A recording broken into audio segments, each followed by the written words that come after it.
ওনার উচিত ছিল, এখনো সময় আছে লীনাদির, যে এগিয়ে এসে বলা যে হ্যাঁ ভাই আমার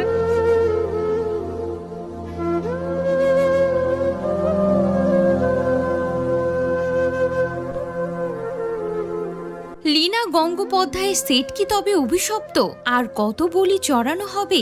রাহুলের মৃত্যু কি নিছক দুর্ঘটনা নাকি চরম গাফলতি? কাল থেকে রাহুলের শোকের মাঝেই একটা ভয়ঙ্কর প্রশ্ন দানা বাঁধছে। এটা কি শুধুই কপাল নাকি এর পেছনে লুকিয়ে আছে কোনো অভিশপ্ত ইতিহাস? এই লীনা গঙ্গোপাধ্যায়ের প্রোডাকশনের সাথে যুক্ত এখনো পর্যন্ত অনেক অভিনেতা অভিনেত্রীকে অকালে প্রাণ হারাতে হয়েছে। সমুদ্রের পাড়ে দাঁড়িয়ে থাকে তো শুটিং হলে, থেকে বলেছে প্রত্যেকে ওকে ডেকেছে, প্রত্যেকে। ডিরেক্টর ওই জন্যই নিতে চায়নি, কারণ ডিরেক্টর বলেছিল এখানে তো এই সিন এরকম কোনো নেই কিছু, আর ওই গল্পের সঙ্গেও যায় না। লোকে এখন সোশ্যাল মিডিয়ায় সপাটে প্রশ্ন তুলেছে, এই সেটগুলো কি আসলেও নিরাপদ নাকি শুধুই টিআরপির নেশায় শিল্পীদের জীবন নিয়ে ছিনিমিনি খেলা হচ্ছে? প্রথম থেকে একাধিকের বয়ানে অসামঞ্জস্য চোখে পড়েছে।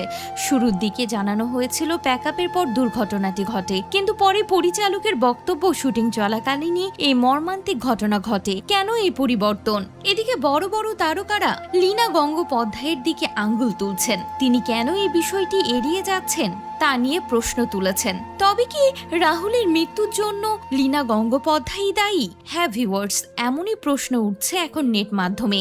এমনকি বহু তারকা লীনা গঙ্গোপাধ্যায়ের দিকে আঙ্গুল তুলছেন। তিনি কেন চুপ আছেন, কেন পুরো বিষয় নিয়ে খোলাখুলি কথা বলছেন না, তা নিয়েও প্রশ্ন তুলেছেন। এদিকে ওড়িশা পুলিশের পক্ষ থেকে জানানো হয়েছে ওই শুটিং এর জন্য প্রয়োজনীয় অনুমতিই ছিল না। প্রশ্ন উঠেছে তাহলে কিভাবে এত বড় ইউনিট নিয়ে সমুদ্র তটে শুটিং চলল? আরও আশ্চর্যের, সংশ্লিষ্ট ধারাবাহিকের প্রযোজনা সংস্থার তরফে লীনা গঙ্গোপাধ্যায়ের সঙ্গে ফোনে যোগাযোগ করা হলে তিনি দাবি করেছেন চিত্রনাট্যে তেমন গভীরে যাওয়া জলের কোনো দৃশ্যই ছিল না, যা হওয়ার কথা সবটাই সামান্য জলে পা ভিজিয়ে। তাহলে প্রশ্ন থেকে যায় সে সামান্য জলে কিভাবে তলিয়ে গেলেন অভিনেতা?